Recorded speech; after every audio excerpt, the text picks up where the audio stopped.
Ah, magandang gabi uli sa inyo mga kapatiran sa In Jesus Christ Alone International Ministries, International Church. We thank the Lord for this opportunity na magkakasama tayo, nakakapag-live tayo ng ganito, and we praise God for that. Uh, Alam na natin yung sitwasyon nating lahat, 'di ba? Pare-pareho tayo sa buong mundo. Merong pandemya, milyon na, ilang milyon na yung siguro mahigit 2 milyon na ngayon yung na-infect. Siguro nga mas higit pa doon kasi marami mga bansa hindi nila nare-report yung totoong sitwasyon kung ilan talaga yung infected ng coronavirus. Pagkatapos marami ring namamatay, no? Talagang thousands upon thousands ang namamatay na dahil sa coronavirus. And then marami ang depressed, no? Bilyones naman 'yon yung nadidepress. Marami nawalan ng trabaho, maraming mga takot, mga alalahanin, no? Fear and anxiety. Pagkatapos yung depression nga at saka yung panic, nagpapanik ang mga tao. Merong global recession ngayon. So mahirap ang sitwasyon ng lahat ng tao sa buong mundo. Now, diyan sa Lebanon, mga kapatiran, alam natin nasa bahay ang mga bossing. So syempre pagod-pagod kayo, no? Grabe ang inyong trabaho, and sana nga bigyan kayo ng bonus para naman meron kayong konting kumbaga konsiderasyon, consolation kumbaga, 'di ba? Reward o thank you gift, parang thank you gift sana. Pero alam alam ko pagod kayo, and then now it's 11:15 there. Gising pa kayo, nanonood kayo nitong live natin na uh, salita ng Diyos at saka prayer together. So salamat sa Panginoon, and hindi po masasayang ang investment natin sa oras. Ah, Importante ngayon na sa panahon ng pandemya na ito, hindi natin alam ano ang magiging resulta pa nito. Mas grabe pa na mga resulta nito sa hinaharap, no? Naka-focus ngayon sa China, naka-focus ngayon sa WHO. Matindi yung sitwasyon, and but not just that, meron pong uh, sabi naman ng Panginoon, hindi tayo dapat mabahala, 'di ba? Kasi maraming mga, sabi niya, maraming mga giyera, maraming mga sakuna, mga sakit, saka ganito, mga pandemya, gutom, yung tagtuyot, no?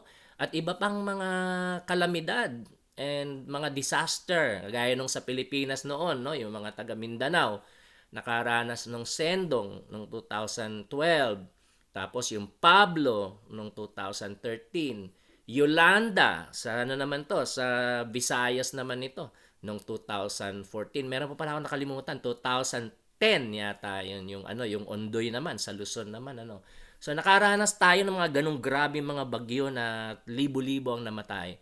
Ngayon naman, nako, buong mundo naman, no? Hindi na lang isang rehiyon, buong mundo ang apektado. So matindi to, it reminds us about yung kasalanan, kasi hindi naman ganito ang mundong linikha ng Diyos. God created a perfect world, di ba? Perpekto ang mundo na nilikha ng Diyos para sa ating lahat. Subalit dahil sa kasalanan, nakapasok, sabi ng Bible, nakapasok na yung sumpa, nakapasok na yung kamatayan. O, babasa natin yan sa Roma Kapitulo 5. Sin entered the world through one man, and death through sin. And then, syempre, yung death doon is spiritual death and physical death. Pag sinabi natin physical death, syempre, yung namamatay yung tao, linilibing, di ba? Yun namang spiritual death, yun naman yung separation from God, saka yung mga curse, no? Yung ganyan, sakit, kalamidad, uh, karamdaman, kahirapan, etc., etc., no? Yan ang mga yan naman ang spiritual death. And so the world is under judgment because of sin. Uh, kaya may mga ganitong pandemya because we live in a fallen world, no? Yung ang buong mundo ay nahulog dahil sa kasalanan. Nagsimula pa yan kay Adan at kay Eva hanggang sa ngayon, hanggang sa second coming. So sa second coming na tayo ranas ng buhay na wala na talagang trahedya, wala nang hirap, wala nang mga sakit at kalamidad, and we look forward to that. At the same time, ang Panginoong Hesus, no, pagdating ng Panginoong Hesus dito sa lupa, dumating na rin ang kaharian ng Diyos, no? Yung prinilis ng Panginoon at actually ni John the Baptist at saka ng Panginoong Hesus saka ng mga apostol, 'di ba sabi ni John the Baptist, ni Jesus ng mga apostol, repent for the kingdom of heaven has come near. No? Magsisi na tayo sa ating mga kasalanan sapagkat ang kaharian ng langit ay naririto na. Lumapit na. Hindi ibig sabihin no na malapit pa lang dumating yung kaharian ng Diyos, kundi lumapit na. Naging malapit na. Ibig sabihin nandirito na. No, kung paanong siguro nasa kwarto kayo, may kama, malapit yung kama sa inyo, di ba? O ako naman, malapit itong mga salamin na ito sa akin. Yan, yung mga salamin na yan, malapit sa akin, di ba? So they are near. Etong aking dito, munting display diyan. Oh, they are near, 'di ba? Malapit sila sa akin. So ganoon din ang kaharian ng Diyos. Dati malayo nung Old Testament, ang kaharian ng Diyos ay malayo, ngayon ay lumapit na.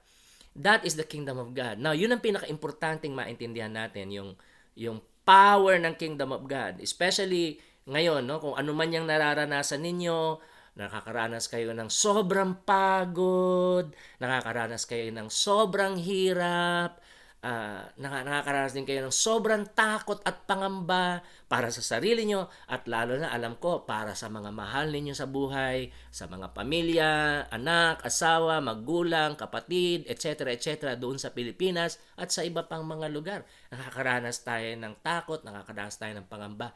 Di ba maraming panahon parang gusto mo nang mag-give up. Napakahirap ng buhay. At that time, remember, no? God is always with you. Yun ang promise ni Jesus sa Matthew. Matthew 28 verse 20, no? Sabi niya, I am with you always to the very end of it. Actually, Matthew 28:20 yun, di ba? I am with you always. Ang Panginoong Hesus ay kasama mong lagi. Now, dun din if we go sa simula naman ng Mateo, katapusan na yun Matthew 28 no? Katapusan na. Yun namang simula, no? The beginning, sa simula ng Matthew, chapter 2, di ba? Sa chapter 2, sabi doon, ang pangalan ng Mesias ay Jesus. Sapagkat, chapter 1 yata, no? Chapter 1. Jesus, sapagkat ililigtas niya ang kanyang mga anak, no? Ang kanyang mga tao, ang kanyang pamilya mula sa kasalanan. Tapos sabi doon, Emmanuel daw si Jesus, meaning God with us, di ba? Jesus is God with us. Jesus is God with you, no? Jesus is God with you. So, palagi mong kasama ang Diyos. Palagi mong kasama ang Panginoong Hesus, at ang kasama mong Diyos at ang kasama mong Panginoong Hesus at ang kasama mong Espiritu Santo, di ba? One God, three persons. Lagi nating kasama ang ating one God in three persons. He is full of power. He is full of power. Punupuspos ng kapangyarihan ang Panginoong Hesukristo. Yan yung gospel. Yan yung gospel of the kingdom. Now, babasahin ko yung Matthew chapter 1 verse 1 kasi ito yung pasimula ng Mateo. Plano ko nga na ito yung pag-aaratin, itong book of Matthew. Matthew chapter 1 verse 1. Dito muna tayo magsimula. Nito, isang verse lang ito pero napakamalaman. Marami ng mensahe ang Diyos sa atin dito. Babasahin ko siya sa Tagalog, ang dating Biblia.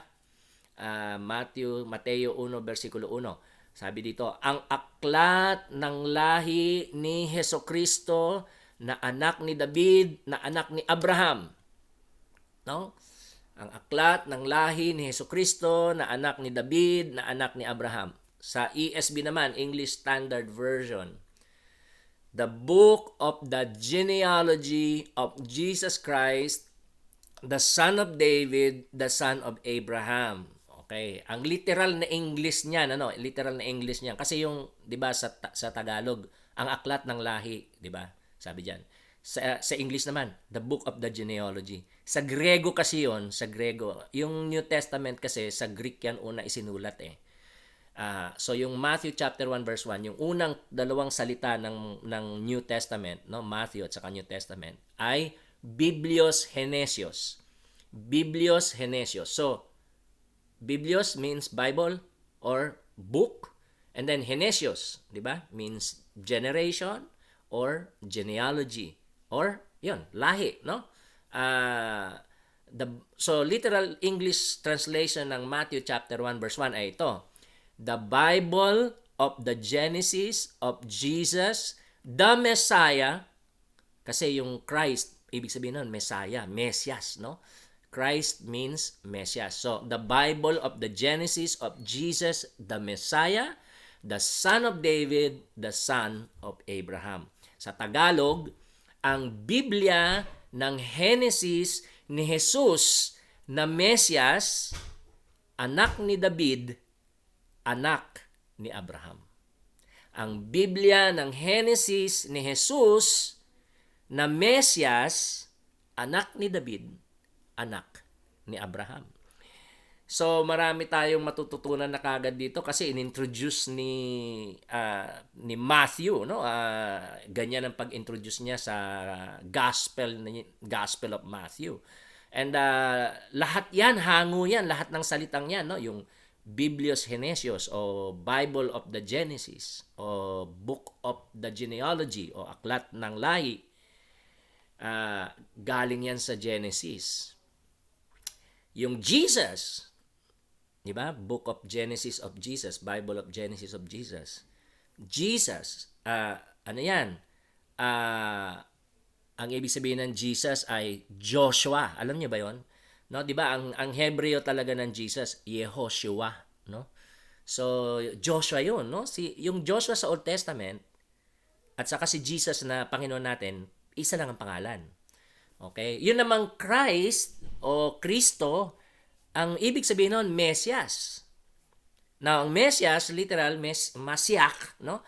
Ang ibig sabihin ng Masiak ay pinahiran ng langis o binuhusan ng langis kasi yung mga hari noon kapag ina-anoint, 'di ba, bago maging hari, ina-anoint 'yan parang si David saka yung mga propeta at saka mga pari sa Old Testament, ina-anoint 'yan, no? So ina-anoint nila ng oil. So si Jesus yung anointed one, siya yung pinahiran o binuhusan ng langis, pero hindi literal na langis ang binuhos sa Panginoong Hesus, kundi ayon sa Mateo chapter 3, no? Mateo kapitulo 3, ang Espiritu Santo ang anointing na binigay sa Panginoong Hesukristo. Mababasa rin natin yan sa Luke chapter 4. Sa Luke chapter 4, kinote ng Panginoong Hesus, binasa ng Panginoong Hesus yung Isaiah 61, di ba? The Spirit of the Lord is upon me because He has anointed me. Di ba? Sabi niya, no? Ang Espiritu ng Diyos ay sumasa akin sapagkat ako ay kanyang pinahiran o kaya ako ay kanyang binuhusan, 'di ba? Inanoint. Binuhusan siya. Galing yan, hango yan sa Isaiah sa 61. Okay? Now, yung Son of David naman, siyempre Old Testament din yan galing, no? Si David, hari ng Israel sa Old Testament. Pinangakuan siya ng Diyos na yung magkakaroon siya ng anak si David, yung kaharian ng anak ni David ay hindi matatapos. So, yung anak ni David na yon na walang katapusan ang kanyang paghahari, hindi yun si Solomon kasi namatay naman si Solomon, natapos yung kanyang kaharian, di ba? Ang anak ni David na bibigyan ng Diyos ng kaharian na hindi matatapos at magiging magpasawalang hanggan, si Jesus yon. Di ba? Pagkakasabi din yan sa Mateo 1:1, si Jesus ay anak ni Abraham. So alam natin kay Abraham binigay yung pangako, di ba? Sabi sa Genesis 12. Sabi ng Panginoon, pagpapalain kita, gagawin kitang dakilang bansa, isang malaking bansa, no? Dakilang bansa. At ang lahat ng mga bansa ay pagpapalain dahil sa iyo. So alam natin, hindi naman napagpala din ng lahat ng bansa Dahil nga nagsimula yung Israel kay Abraham, tapos mula sa Israel, pinanganak ang Panginoong Yesus. Pero talagang ang pagpapala sa lahat ng bansa ay hindi talaga si Abraham, kundi ang Panginoong Yesus na anak ni Abraham. So yung limang yan, no, yung limang yan nagbibigay sa atin ng revelation about Jesus, sino si Jesus.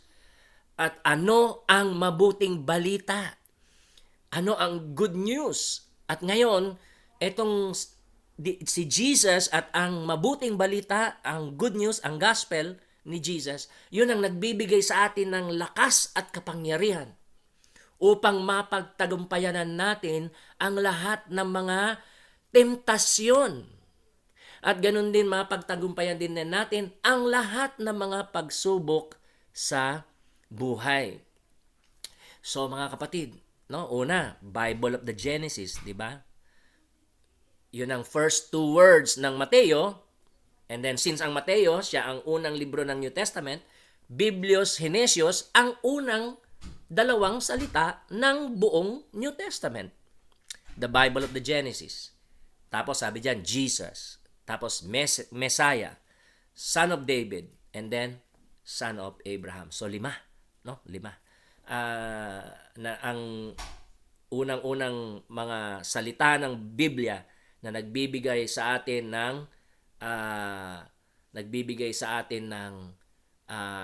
gospel. And again, ang gospel ni Jesus, yan ang nagbibigay sa atin ng lakas at kapangyarihan upang tayo ay maging matatag. Meron tayong encouragement, meron tayong comfort, meron tayong strength, meron tayong lakas na nagmumula sa Diyos dahil kay Jesus.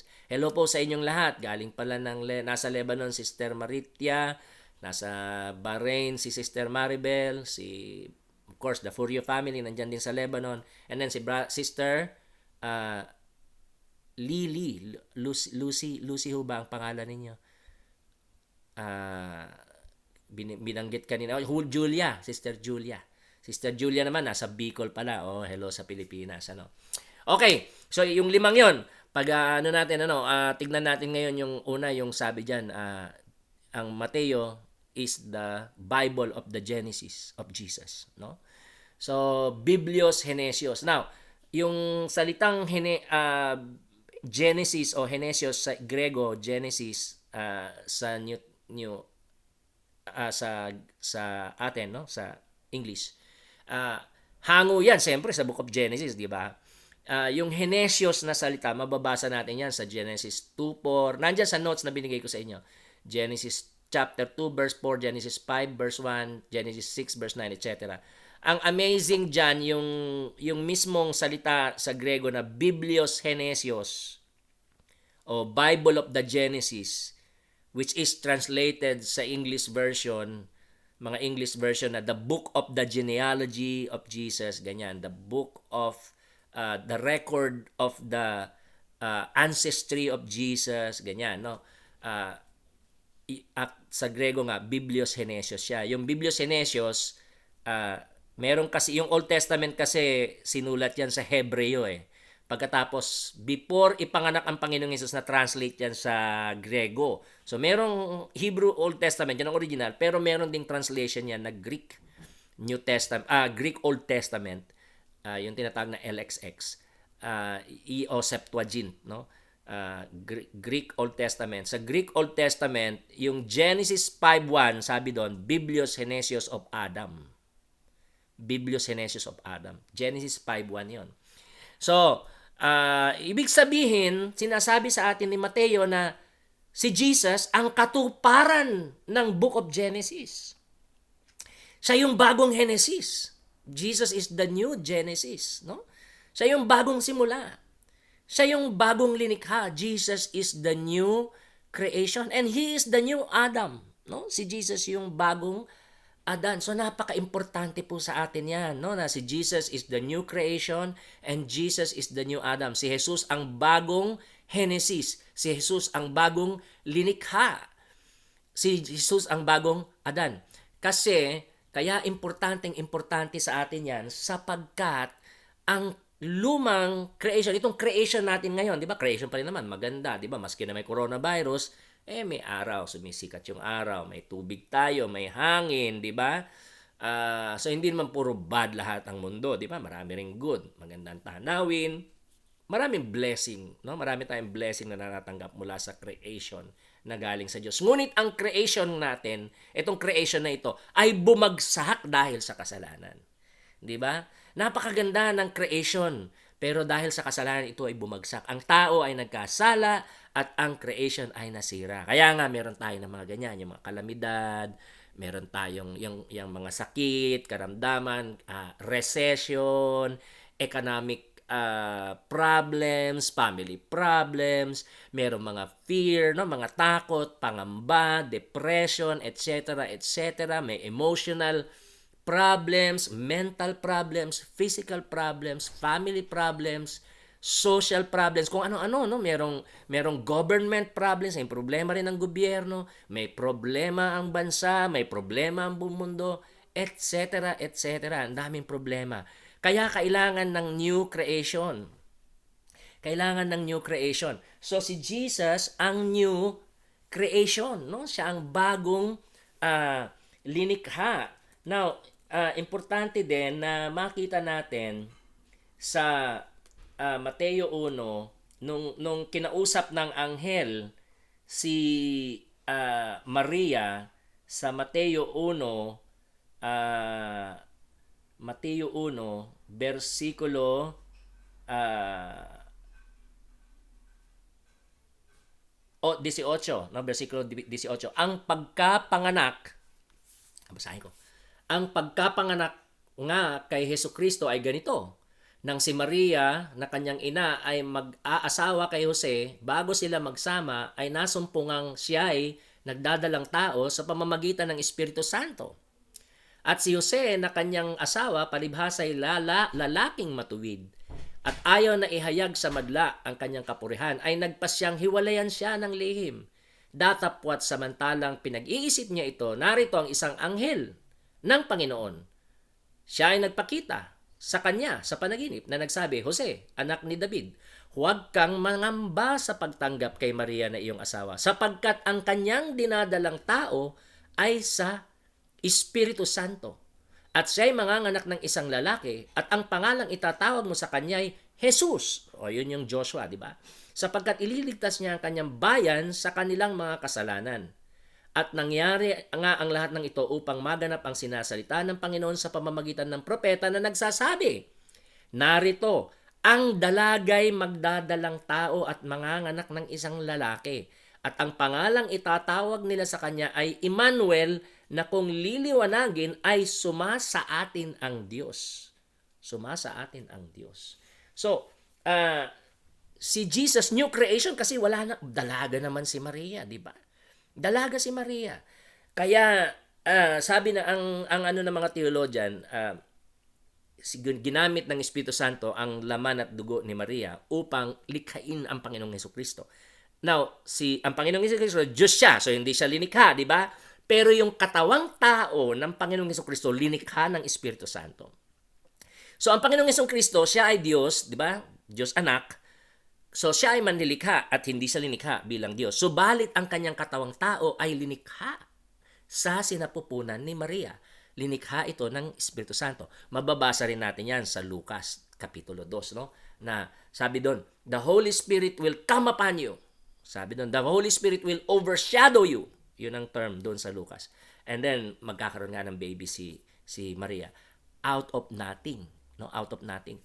So, di ba si Adan, walang magulang, walang ama. Wala ring ina si Adan. Ano? So, si Jesus, may ina siya, di ba? Pero wala siyang ama. Kaya nga, si Jesus, new creation at saka new Adam. And that is very important. Siya ang new beginning, bagong simula. Kaya tayo ay mayroong pag-asa. Hindi tayo nawawalan ng pag-asa, mga kapatid. And ano man ang problema natin, yung problema mo sa sarili, problema mo sa pamilya, problema natin kung saan kayo nakatira, sa Bahrain, sa Lebanon, sa trabaho, problema sa Pilipinas, whatever it may be, punong-puno ng problema ang mundo. Subalit, ang Panginoong Hesukristo ang solusyon. Siya ang bagong simula, siya ang bagong linikha, at siya ang bagong Adan. So ngayon, tayo na nanampalataya sa Panginoong Hesukristo, tayo ay na-unite sa Panginoong Hesukristo, 'di ba? Parang si Jesus, 'di ba, husband tapos tayo naman yung wife. O 'di ba pag kinasal yung husband sa wife, nagiging isa na lang sila. 'Di ba? Hindi na sila dalawa, naging isa na lang sila. So sa pamamagitan ng pananampalataya, na-unite tayo sa Panginoong Hesukristo. At iisa na tayo sa Panginoong Hesukristo. We are in Christ and Christ is in us. So yan ang pangahawakan natin palagi. At dahil tayo ay na-unite na sa Panginoong Hesukristo, naging isa na sa Panginoong Hesukristo by faith, ang lahat ng nasa Panginoong Hesukristo ay atin na rin. 'Di ba? Ang lahat ng totoo about Jesus, naging ganoon na rin tayo. Although hindi tayo magiging Diyos. Pero pagdating sa mga blessing, lahat ng blessing at lahat ng mga na kay Kristo binigay na sa atin. Ang righteousness ni Jesus, righteousness natin. Ang holiness ni Jesus, holiness natin. Ang inheritance ni Jesus, inheritance natin. So we are blessed with all the blessing of Jesus Christ. Yun yung sabi ng Ephesians chapter 1. So, ibig sabihin, si Jesus, siya ay new beginning, new creation, new Adam. So tayo rin, we are also new creation with Jesus. Kasi nga, we are united to Jesus. 'Di ba? Iisa na lang tayo sa Panginoong Hesus. So, new creation si Jesus, new creation din tayo. Amen. 'Yun ang sabi ng 2 Corinthians chapter 5 verse 17. If anyone is in Christ, he is a new creation. The old is gone, the new has come. Ang lahat ng ang lahat na kay Kristo, nasa Panginoong Hesukristo, ay bago ng linikha. Ikalawang Korinto, Kapitulo 5, versikulo 17. Ang lahat na kay Kristo ay bagong linikha na. Ang lahat ng luma ay lumipas na. Ang lahat ay naging bago na. So we are new creation with Jesus. No, we are new creation with Jesus. And the church is the new creation with Jesus.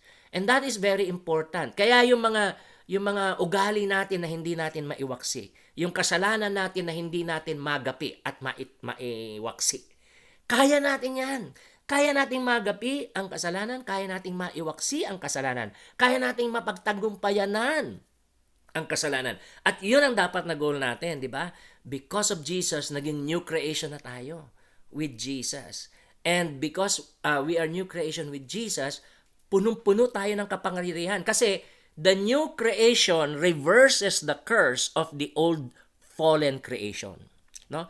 Si Jesus na bagong linikha, kanya nang binaliktad ang sumpa na bumagsak, ang sumpa na lumukop, no? Ang sumpa na sumanib at sumakop sa lumang linikha. 'Di ba? Yung sumpa na sumakop sa lumang linikha dahil sa kasalanan, reverse na ng Panginoong Hesus yun. Kaya, 'di ba, in Jesus, we are saved from sin. 'Di ba? We have victory over sin. 'Di ba? Matagumpay tayo dahil sa kasalanan. Yung kasalanan sumpa yan 'di ba? Pero matagumpay tayo sa kasalanan dahil sa Panginoong Hesus. 'Di ba, yung sa sakit din, there is healing, 'di ba? There is healing in the name of Jesus, right? Sa Gospels mababasa natin yung mga bulag nakakakita, yung mga bingi nakakarinig, 'di ba? Yung mga pilay nakakapaglakad, right? Yung patay na buhay, si Lazaro binuhay ng Panginoong Hesus. So, yung lahat ng sumpa ng kasalanan sa old creation, reverse lahat ng Panginoon yun. Kaya tayo, when we pray, lagi tayong may pag-asa.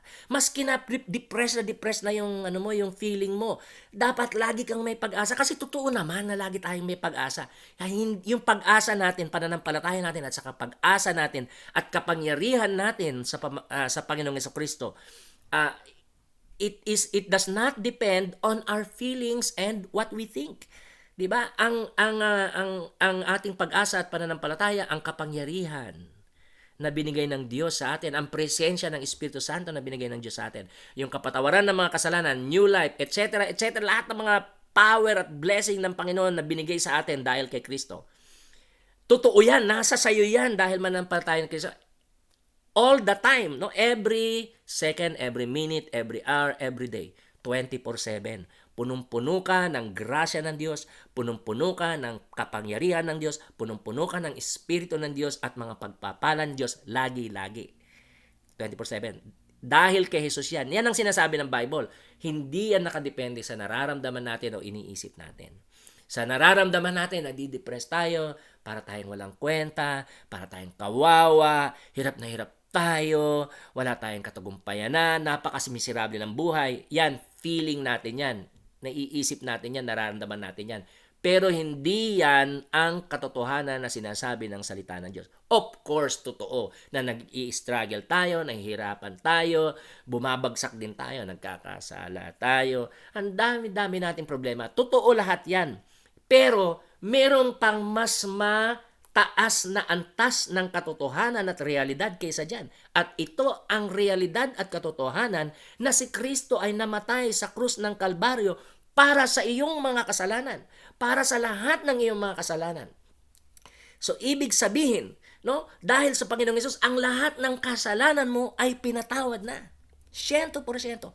At tinitiran ka na ngayon ng Espiritu Santo, di ba? You are indwelt by the Holy Spirit. Tinitiran ka ng Holy Spirit. 24/7 yan, mga kapatid. Every second, every minute, every hour, every day, every week, every month, every year, every decade, etc., no? Habang buhay tayo, lagi kang puspos ng presensya, espiritu, grasya, kapangyarihan ng Diyos dahil sa Panginoong Jesucristo. So, never ever lose hope.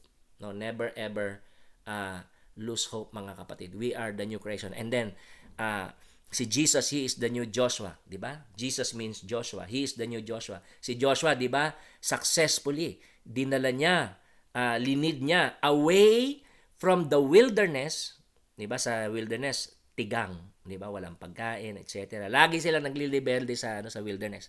Pero ginamit ng Panginoon si Joshua sa Old Testament para maging i-lead at dalhin niya sa bagong sa lupang pangako ang mga Israelitas. In the same way, si Jesus, ating new Joshua, di ba? Para tayong nasa disyerto dito sa mundong ito. Napakarami nating problema. Napakarami nating mga pagsubok, mga tentasyon, etc., etc. Grabe ang buhay sa mundo. Napakahirap, di ba? Alam niyo yan. Alam nating lahat yan. Subalit si Jesus ang bago nating Joshua.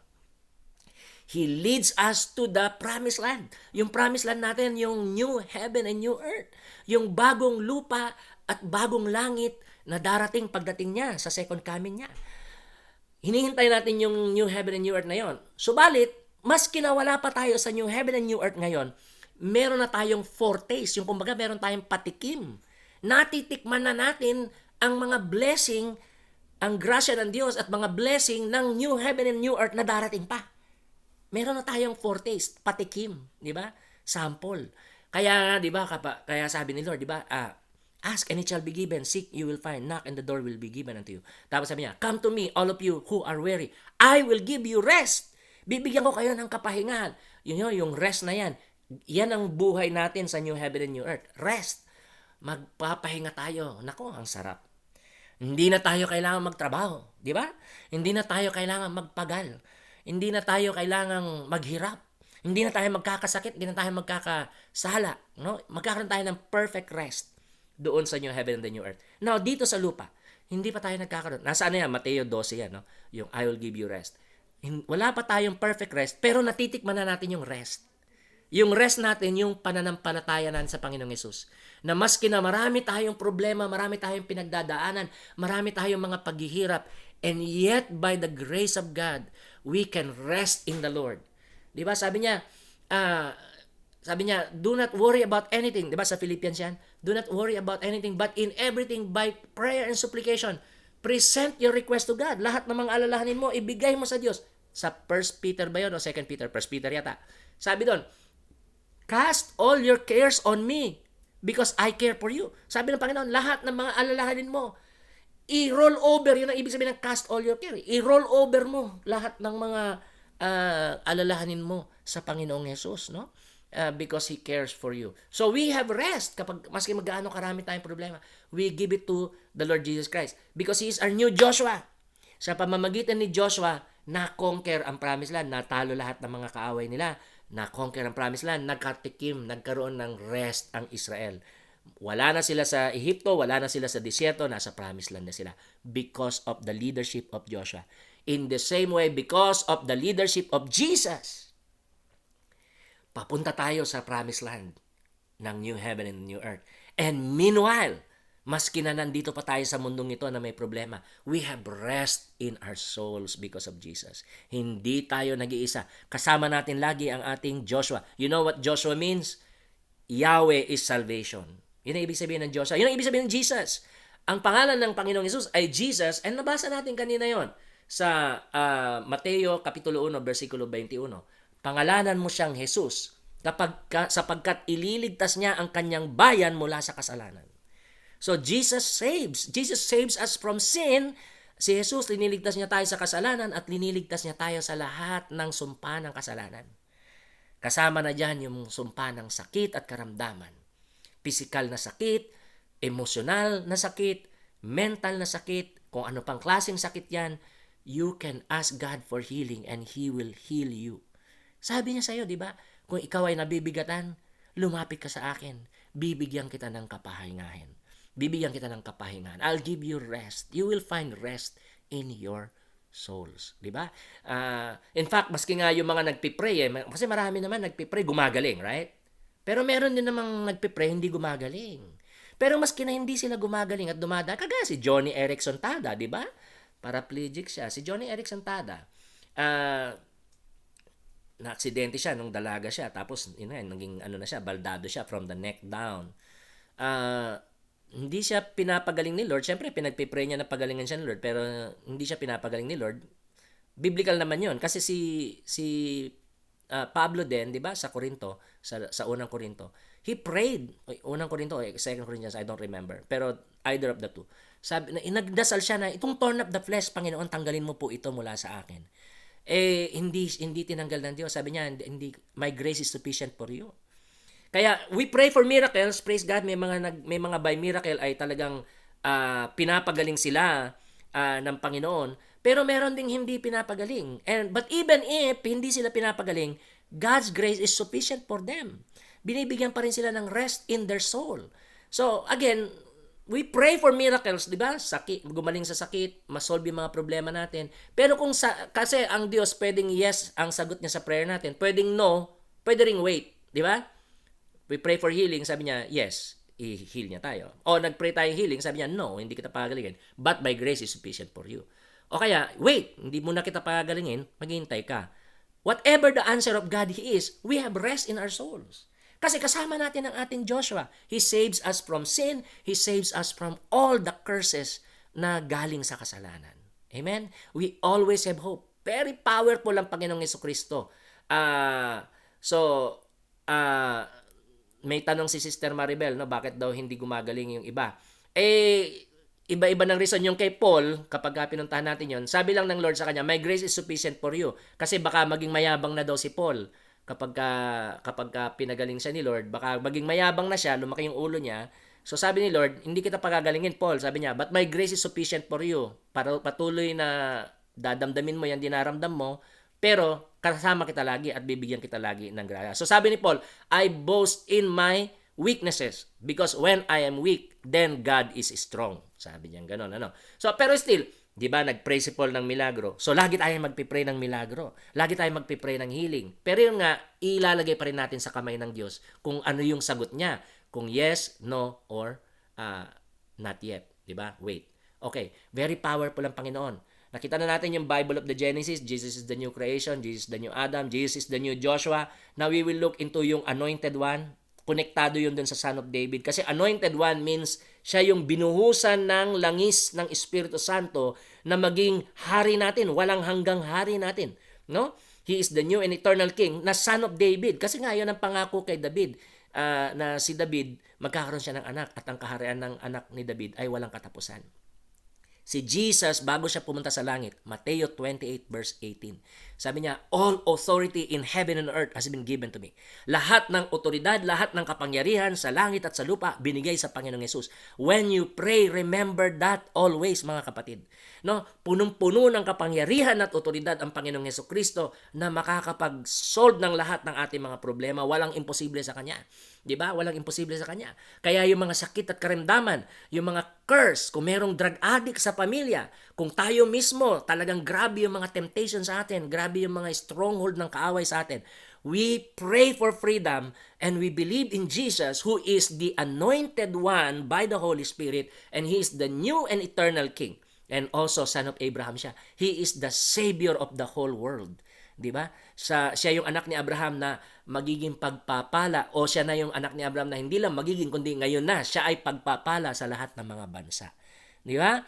So yung prayer natin is very powerful. Full of hope, full of faith, and full of power because of Jesus na siya ang new creation, new Adam, new beginning, new creation, new Adam, new Joshua, anointed King, new and eternal King, and the Savior of all nations. Amen? Papanoorin nyo ito pa rin, ulitin nyo itong natin na ito, message natin na ito, ikalat po natin, sabihin natin, encourage natin mga kapatiran na panoorin nila ito, and pag-aralan talaga yung mga verses na yan, nandun, pinost natin sa website natin, and pray according to this. Let us pray according to this revelation of God, kasi meron na lang tayong 6 minutes, and then we will say goodbye mga kapatid, dahil alas 12 na dyan sa Middle East mga kapatid, sa Lebanon, sa Bahrain, etc. Okay, let's pray. Lord, salamat. Panginoong Yesus, salamat po. You are the new beginning. You are the new creation. You are the new Adam. You are the new Joshua.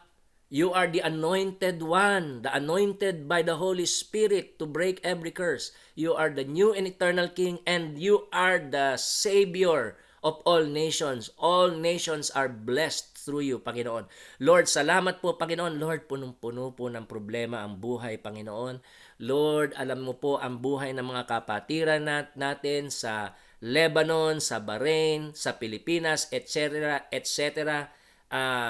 So, Lord, I pray, Lord God, in the name of Jesus na I pray in the name of Jesus na